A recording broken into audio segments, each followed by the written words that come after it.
Exodus 39.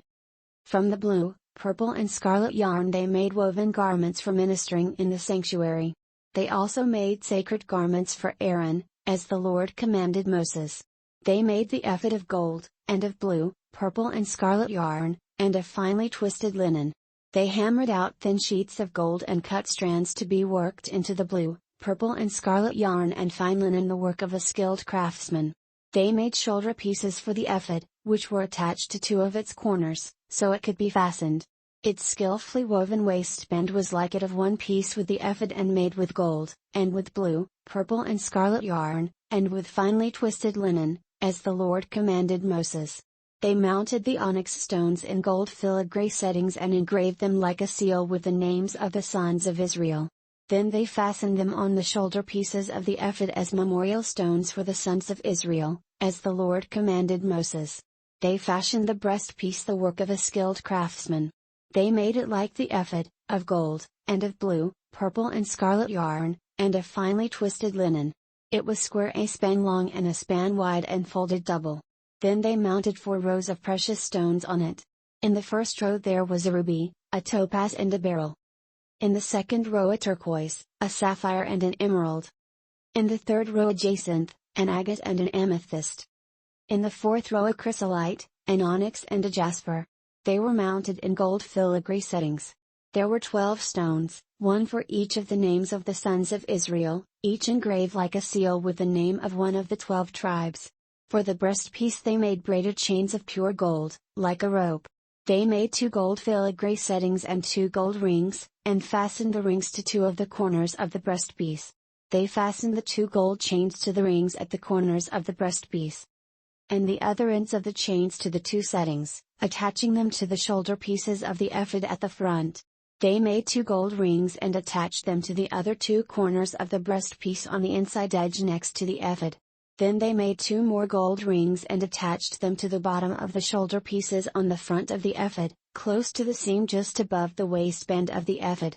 They tied the rings of the breastpiece to the rings of the ephod with blue cord, connecting it to the waistband so that the breastpiece would not swing out from the ephod as the Lord commanded Moses. They made the robe of the ephod entirely of blue cloth, the work of a weaver, with an opening in the center of the robe like the opening of a collar, and a band around this opening, so that it would not tear. They made pomegranates of blue, purple and scarlet yarn and finely twisted linen around the hem of the robe. And they made bells of pure gold and attached them around the hem between the pomegranates.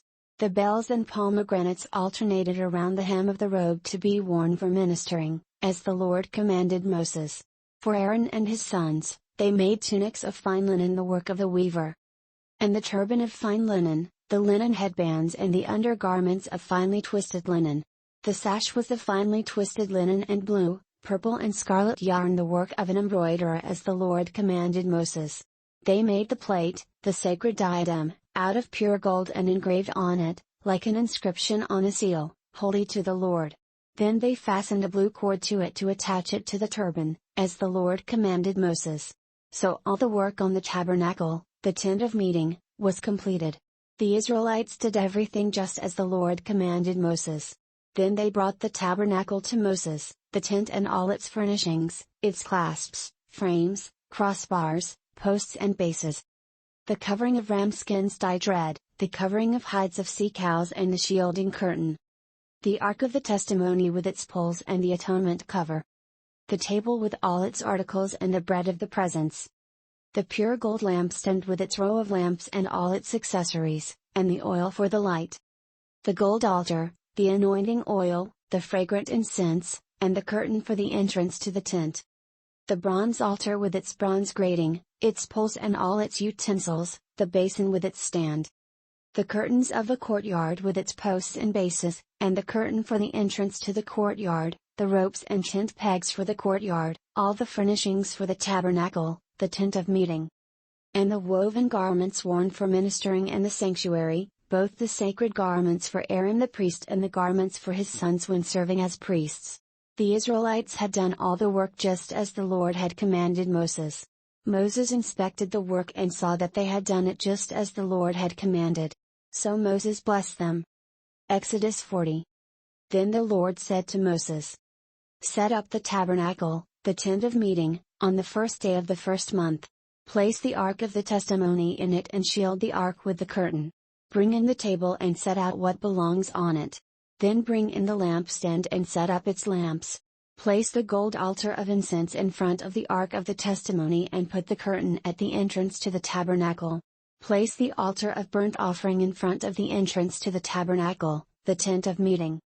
Place the basin between the tent of meeting and the altar and put water in it. Set up the courtyard around it and put the curtain at the entrance to the courtyard.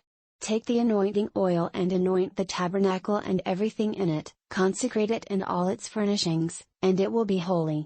Then anoint the altar of burnt offering and all its utensils, consecrate the altar, and it will be most holy.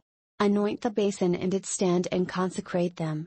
Bring Aaron and his sons to the entrance to the tent of meeting and wash them with water.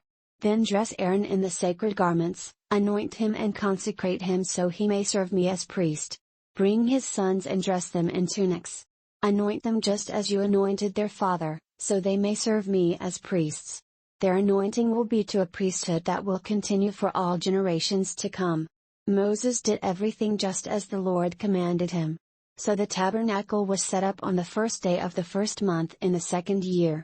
When Moses set up the tabernacle, he put the bases in place, erected the frames, inserted the crossbars and set up the posts. Then he spread the tent over the tabernacle and put the covering over the tent, as the Lord commanded him. He took the testimony and placed it in the ark, attached the poles to the ark and put the atonement cover over it. Then he brought the ark into the tabernacle and hung the shielding curtain and shielded the ark of the testimony, as the Lord commanded him. Moses placed the table in the tent of meeting on the north side of the tabernacle outside the curtain, and set out the bread on it before the Lord, as the Lord commanded him. He placed a lampstand in the tent of meeting opposite the table on the south side of the tabernacle, and set up the lamps before the Lord, as the Lord commanded him. Moses placed the gold altar in the tent of meeting in front of the curtain, and burned fragrant incense on it, as the Lord commanded him. Then he put up the curtain at the entrance to the tabernacle. He set the altar of burnt offering near the entrance to the tabernacle, the tent of meeting, and offered on it burnt offerings and grain offerings, as the Lord commanded him. He placed the basin between the tent of meeting and the altar and put water in it for washing. And Moses and Aaron and his sons used it to wash their hands and feet. They washed whenever they entered the tent of meeting or approached the altar, as the Lord commanded Moses.